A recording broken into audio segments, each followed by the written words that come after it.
இன்னைக்கு வாழைக்காய் வச்சு ஒரு துருவல் பொடி மாசு எப்படி பண்ணலாம்னு பார்க்கலாம். இல்ல வாழைக்காய் கீசி கறின்னு சொல்லலாம். இதுக்கு நான் இன்னைக்கு 4 வாழைக்காய் எடுத்துக்கிறேன். வாழைக்காயை இந்த மாதிரி கட் பண்ணிக்கலாம். பாதியா கட் பண்ணிக்கலாம். இந்த மாதிரி வாழைக்காயை நறுக்கி எடுத்துக்கலாம். இந்த வாழைக்காயை நல்லா தண்ணியில வாஷ் பண்ணிட்டு வேக வச்சு எடுத்துக்கலாம். தண்ணி ஊற்றி பாயில் பண்ணலாம். இப்போ இதுக்கு மஞ்சள் பொடியெல்லாம் போட வேண்டாம், ஏன்னா வெள்ளையாக தான் நம்ம இப்போ பண்ண போகிறோம். இது ரொம்பவும் வாழைக்காய் வந்து குழஞ்சிடக்கூடாது, நல்லா வெந்தா போகிறோம். வாழைக்காய் வந்து நல்லா வெந்துருச்சு. இதை ஒரு பிளேட்டுக்கு எடுத்துடலாம். எடுத்து நல்லா ஆற வச்சுக்கலாம். ஆறின உடனே இப்படி இதோட தோலை வந்து உரிச்சு வச்சுக்கலாம்.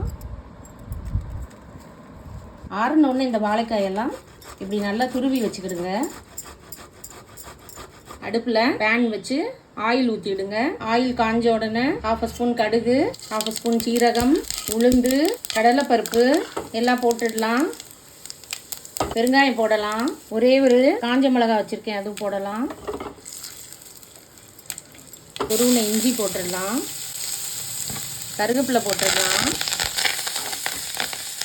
கொஞ்சோண்டு சில்லி ஃப்ளேக்ஸ் போட்டுக்கலாம். இப்போ இந்த துருவின வாழைக்காய் துருவில் இதில் போட்டுடலாம்.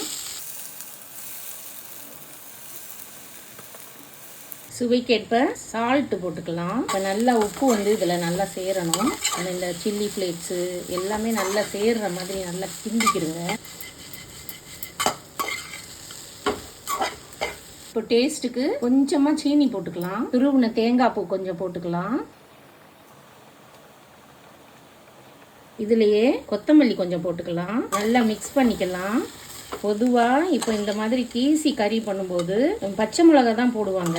ஆனால் இதில் காஞ்ச மிளகா, அந்த காஞ்ச மிளகாவையே வந்து சில்லி ஃப்ளேக்ஸாக வந்து நீங்கள் போடும்போது நல்ல ஒரு அரோமா வாசனையும் நல்ல ஒரு டேஸ்ட்டும் வந்து இந்த கறிக்கு வந்து கொடுக்கும்.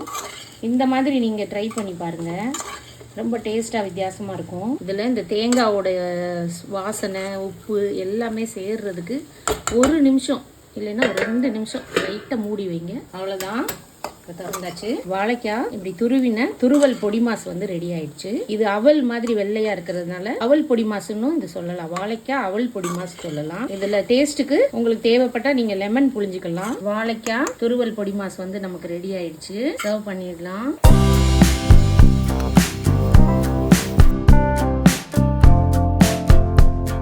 நீங்களும் இந்த மாதிரி வாழைக்காய் துருவல் பொடி மாஸ் ட்ரை பண்ணி பாருங்க.